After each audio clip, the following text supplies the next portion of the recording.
সুধী বৈষ্ণব ভক্তবৃন্দ, প্রণাম রইল আপনাদের চরণে। প্রণাম জানাই আমার শ্রী গুরুদেবের চরণে, প্রণাম জানাই জগদীশ্বর ভগবানের চরণে। আশা করি সকলে ভালো আছেন। সুধী বৈষ্ণব ভক্তবৃন্দ, ধারাবাহিক অনুযায়ী আজ আমরা শ্রীমদ্ ভাগবত প্রথম স্কন্ধের 13 নং শ্লোকটি উপস্থাপন করব। সুধী বৈষ্ণব ভক্তবৃন্দ, আমরা প্রয়াসী হই সকলে শ্রবণ করার জন্য। তবে তার আগে ছোট্ট একটি কথা, এ কথাটি আমার নয়, এ কথাটি স্বয়ং ভগবান বলেছেন। ভগবান বলেছেন,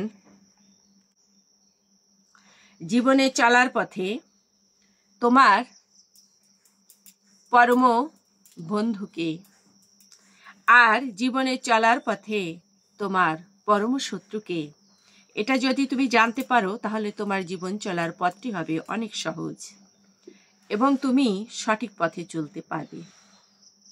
ভগবান তো ভক্তদের শুদ্ধ পথে নেবার জন্য সবসময় চেষ্টা করেন। তো সুধী বৈষ্ণব ভক্তবৃন্দ, আমরা একটু জানার প্রয়াসী হই যে আমাদের পরম বন্ধুকে আর পরম শত্রুকে। পরম বন্ধু বলতে আপনি নিশ্চয়ই এখনই কারো মনে হচ্ছে যে আমার স্বামী আমার পরম বন্ধু, কেউ ভাবছেন আমার স্ত্রী আমার পরম বন্ধু, কেউ ভাবছেন না আমার সন্তান আমার পরম বন্ধু। কিন্তু সুধী বৈষ্ণব ভক্তবৃন্দ, স্বয়ং ভগবান বলেছেন আমাদের পরম বন্ধু হচ্ছেন আমাদের দেহ এবং আমাদের মন। দেহ কি করে আর মন কি করে? মনকে যখন আপনি নিয়ন্ত্রণ করবেন, ষড়রিপুকে বশে আনতে পারবেন।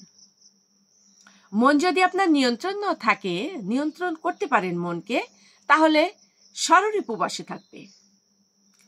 মন বলবে যে না, ওটা করবো না। না মন, তুমি ভেবে দেখো, এটা করা যায় না। কাম, ক্রোধ, লোভ, মোহ, মদ, মাৎসর্যকে যখন জয় করে ফেলবেন, এই মন তো তখন আপনার পরম বন্ধু হবে। মন কি করবে? ভগবত সেবায় নিয়োজিত হবে। দেহটা কি করে পরম বন্ধু? দেহ যদি সুস্থ না থাকে, আপনি যদি নিয়ত অসুস্থ হয়ে পড়ে থাকেন, তাহলে আপনার উহু আহা করতেই সময় পেরিয়ে যাবে। পরম বান্ধব সেই ভগবানকে তো আর ডাকা হবে না। এ কারণে প্রাচীনকালে মুনি ঋষিরা বলেছেন, দেহকে সুস্থ রাখো। দেহকে সুস্থ রাখলে কি হবে? মন সুস্থ থাকবে। মন সুস্থ থাকলে কি হবে? ভগবত সেবায় মনটা বসবে। কিন্তু ভগবত সেবায় বসে বারবার যদি আমি চঞ্চল হয়ে পড়ি দেহ অসুস্থতার কারণে, তাহলে মন সুস্থ থাকবে না। দেহকে সুস্থ রাখতে হবে, আবার মনকে বশে রাখতে হবে। এই কারণেই ভগবান বলেছেন পরম বন্ধু এবং বান্ধব তোমার তো সেই মন এবং দেহ। পরম শত্রুকে? পরম শত্রু তো মন। মন যখন বলছে হিংসা করতে, আপনি হিংসা করছেন, আপনি মনের বশবর্তী হয়ে গিয়েছেন, মনকে বশে আনতে পারেন নাই। মন বলছে না, ওকে দিতে হবে না, ওটা আমি একাই খেয়ে নেব, না ওকে বাস করতে দেব না, এখানে আমি একাই বাস করব, না এখানে আমি ওকে থাকতে দেব না, এ রাজ্যের মালিক আমি। তাহলে কি হলো? আপনি নিয়ত পাপ কর্ম করছেন, তাহলে মন আপনার পরম শত্রু। এ কারণে আমাদের দেহ এবং মন হচ্ছে পরম শত্রু, আবার দেহ এবং মন হচ্ছে পরম বন্ধু। পরম বন্ধু হবে তখন যখন আমরা দেহকে সুস্থ রাখতে পারবো এবং মনকে নিয়ন্ত্রণে রাখতে পারবো। দেহকে সুস্থ রাখতে হলে কি করতে হবে? ব্রাহ্ম মুহূর্তে ঘুম থেকে উঠতে হবে, স্নানাদি করতে হবে, মঙ্গল আরতি করতে হবে, ভগবত সেবায় নিয়োজিত হবে। আপনি নিয়মিত কাজকর্ম করে যান, দেখবেন যে আপনার শরীর এমনিতেই সুস্থতা চলে আসে। রাত্রিবেলা অনেক রাত্রি জাগরণের কোনো প্রয়োজন নেই। রাত্রি 12টা-1টা পর্যন্ত জেগে আমরা মোবাইল দেখছি, টিভি দেখছি, এগুলো হ্যাঁ মোবাইল টিভি দেখা যায়, সেখানে অনেক ভালো বিষয় আছে, কিন্তু প্রয়োজন নেই। আমরা 9টা 9:30, বেশি হলে 10টা, ঊর্ধ্বে 10:30, তারও পাশে যাবেন না। 10:30টায় ঘুমিয়ে পড়ুন, 3:30টায় আপনার এমনিতেই ঘুম ভেঙে যাবে। প্রতিদিন আপনি এই নিয়ম করুন, দেখবেন আপনার শরীর সুস্থ থাকবে, মন নিয়ন্ত্রণে চলে আসবে। সুধী বৈষ্ণব ভক্তবৃন্দ, অনেক কথা বলে ফেললাম, আসুন আমরা একটু গীতা শ্লোকের দিকে যাই, ভাগবত শ্লোকের দিকে। তারপরেও একটু বলতে ইচ্ছা হয়, ভাগবত প্রসঙ্গেই সুখদেব গোস্বামী শ্রী নারদ মুনিকে প্রণতি নিবেদন করলেন। প্রণতি কি প্রণাম। দেবর্ষি নারদ প্রীত হয়ে বললেন, হে ধর্মপ্রাণ, এখন আমি তোমার কোন শ্রেষ্ঠকর কার্য সম্পাদন করব বলো। সুখদেব বললেন, হে দেবর্ষি, ইহলোকে যা হিতকর আপনি আমাকে সেই বিষয়ে উপদেশ প্রদান করুন, অর্থাৎ এই জগতে কি আমার জন্য মঙ্গলজনক। নারদ মুনি বললেন, বৎস, পূর্বকালে মহর্ষিগণ শ্রী সনত কুমারের কাছে তত্ত্বকথা জিজ্ঞাসা করাতে তিনি বলেছিলেন, দুর্লভ মনুষ্য জন্ম লাভ করে কারো সঙ্গে শত্রুতা আচরণ করা বিধেয় নয়। আপনি যে দুর্লভ মানব জন্ম পেয়েছেন, এই জন্মটা মানুষের সঙ্গে শত্রুতা করার জন্য ভগবান দেয়নি, যে ও শত্রু, ওকে আমি কি সহ্য করতে পারি না, এটার কোনো প্রয়োজন নাই। সকল মানুষের সঙ্গে বন্ধু বন্ধু করে আত্মার সঙ্গে আত্মা মিলিয়ে বাস করার চেষ্টা করুন। যারা অনাসক্তভাবে বিষয় ভোগ করেন, বিষয় ভোগ করতে হবে, ধন সম্পদ ভোগ করতে হবে, কিন্তু কিভাবে? অনাসক্তভাবে। তো বলছে, যারা অনাসক্তভাবে বিষয় ভোগ করেন তারাই অশ্রেয় শ্রেয় ও লাভে সমর্থ হন। যাকে আশ্রয় করলে কি ইহলোক কি পরলোকে কোথাও শোক বা ভয়ের লেশ মাত্র থাকে না, সেই শ্রী হরির পাদ ও পদ্ম আশ্রয় করো। এই জড়জগতে যাদের লোভ নেই তাদের শোকও নেই। সুধী বৈষ্ণব ভক্তবৃন্দ, আমরা যেন এভাবেই চলার চেষ্টা করি।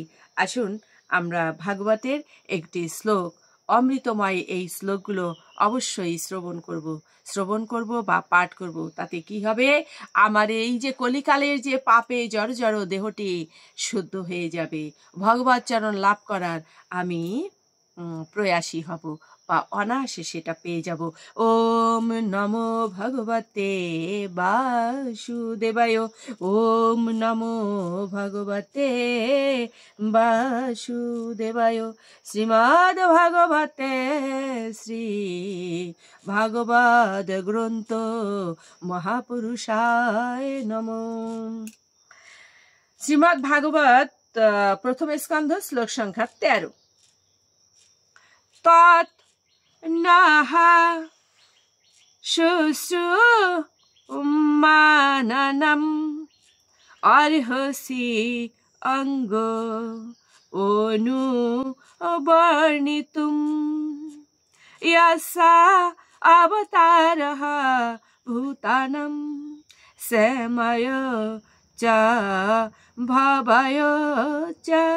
অনুবাদ: হে সুত গোস্বামী, যার অবতার এবং আবির্ভাব সমস্ত জীবের মঙ্গল এবং সমৃদ্ধির জন্য হয়ে থাকে, আমরা সেই বাসুদেবের লীলা সমূহ শ্রবণ করতে অভিলাষী। আপনি অনুগ্রহ করে গুরু পরম্পরায় লুব্ধ সেই জ্ঞান আমাদের কাছে ব্যাখ্যা করুন, কেননা শ্রবণ ও কীর্তনে উভয়ের কল্যাণ সাধিত হয়। আমরা শ্রবণ করি বা কীর্তন করি, উভয়ে আমাদের কল্যাণ সাধিত হবে। শুধু বৈষ্ণব ভক্তবৃন্দ, দেখুন এখানে নৈমিষারণ্যে সুত গোস্বামীকে অন্যান্য ঋষিরা কেমনভাবে আকুল নিবেদন করছেন যে, হে সুত গোস্বামী, যার অবতার এবং আবির্ভাব সমস্ত জীবের মঙ্গল এবং সমৃদ্ধির জন্য হয়ে থাকে, আমরা সেই বাসুদেবের লীলাসমূহ শ্রবণ করতে অভিলাষী। অভিলাষী মানে কি? আমরা ইচ্ছা প্রকাশ করছি, গাঢ় ইচ্ছা।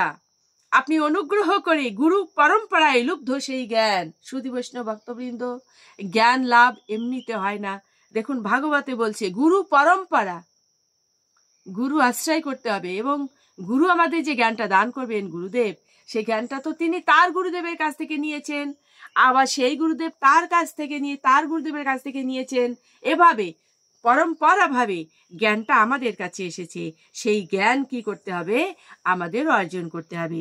তো সেটাই বলছেন, আপনি অনুগ্রহ করে গুরু পরম্পরায় লুব্ধ সেই জ্ঞান আমাদের কাছে ব্যাখ্যা করুন, কেননা তা শ্রবণ ও কীর্তনে উভয়েরই কল্যাণ সাধিত হয়। যিনি কীর্তন করবেন তারও কল্যাণ, যিনি শ্রবণ করবেন তারও কল্যাণ। তাৎপর্য: পরমসত্য সম্বন্ধে অপ্রাকৃত বাণী শ্রবণ করার পন্থা এখানে বর্ণিত হয়েছে।